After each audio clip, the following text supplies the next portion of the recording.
Hi! Hello! Welcome to savoury moments.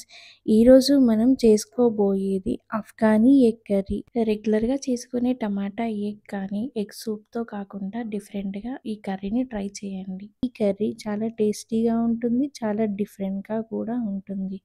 ముందుగా stove on చేసుకొని ప్యాన్‌లో ఆయిల్ పోయాలి. ఆయిల్ కొంచెం వేడెక్కిన తర్వాతకి ఆనియన్స్‌ని వేసుకుందాం. పచ్చిమిర్చిని కూడా యాడ్ చేసేసుకుందాం. కొంచెం కాజు, ఒక హాఫ్ టేబుల్ స్పూన్ దాకా సాల్ట్ వేసేయాలి. వీటన్నిటిని మగ్గేంత వరకు ఇలా కలుపుతూ ఉండాలి.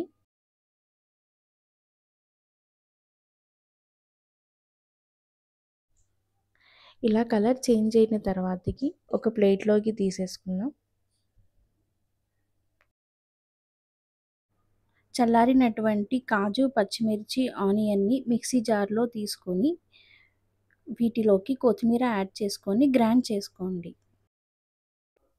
ప్యాన్లో ఆయిల్ పోసి కారం, సాల్ట్, అలానే కొంచెం పసుపు యాడ్ చేసేసుకొని ఆయిలే కలిసేలాగా కలపాలి. అలానే మనం బాయిల్ చేసుకున్నటువంటి ఎగ్స్‌ని కూడా యాడ్ చేసేసుకుందాం. ఎగ్స్‌కి మెయిన్‌గా ఉప్పు, కారం అనేది బాగా పడుతుంది. ఇలా గోలినటువంటి ఎగ్స్‌ని ఇప్పుడు మనం ఒక ప్లేట్‌లోకి తీసేసుకుందాం. ఇలాంటి మంచి రెసిపీస్ కోసం మా ఛానల్‌ని లైక్, షేర్, సబ్స్క్రైబ్ చేయండి. అలానే ఇన్‌స్టాగ్రామ్‌లో కూడా ఫాలో చేయండి. ఇదే ఆయిల్‌లో బగారా ఆకు, లవంగాలు, దాల్చిన చెక్క వేసుకొని ముందుగా గ్రైండ్ చేసుకున్నటువంటి ప్యూరీని కూడా యాడ్ చేసేసుకుందాం. ఈ ప్యూరీ ఆయిల్‌లో మిక్స్ అయ్యేంత వరకి చక్కగా కలుపుకోవాలి. ఆయిల్ ఇలా కొంచెం పైకి తేలుతున్నప్పుడు ఇందులోకి కర్డ్‌ని కూడా యాడ్ చేసుకుందాం. ఇలా కర్డ్ యాడ్ చేసుకొని ఆయిల్‌లో మిక్స్ అయ్యేంత వరకి కలుపుకోవాలి. అలానే ఇప్పుడు ఒక హాఫ్ టేబుల్ స్పూన్ పసుపు, సాల్ట్, ఇంకా ధనియా పౌడర్‌ని కూడా యాడ్ చేసేసుకొని మిక్స్ చేసుకోవాలండి.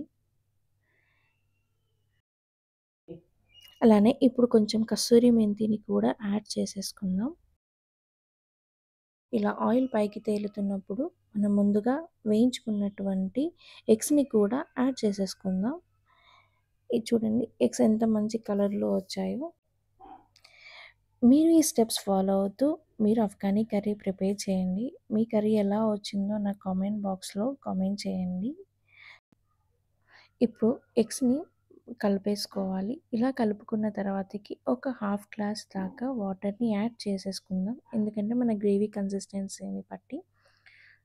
కర్రీ కంప్లీట్ అయ్యేసరికల్లా మంచి థిక్‌నెస్‌తో ఉంటుంది.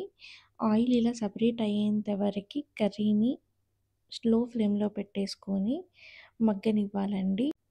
ఈ కర్రీ రైస్‌లోకి గానీ, చపాతీలో గానీ వేసుకుంటే చాలా బావుంటుంది. చాలా ఈజీగా కూడా అవుతుంది.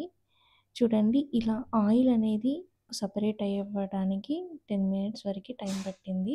ఇంకా స్టవ్ ఆఫ్ చేసుకొని సర్వ్ చేసుకోండి. టేస్టీగా ఉండే అఫ్ఘానీ ఎగ్ కర్రీ రెడీ అయింది. Thank you for watching this video.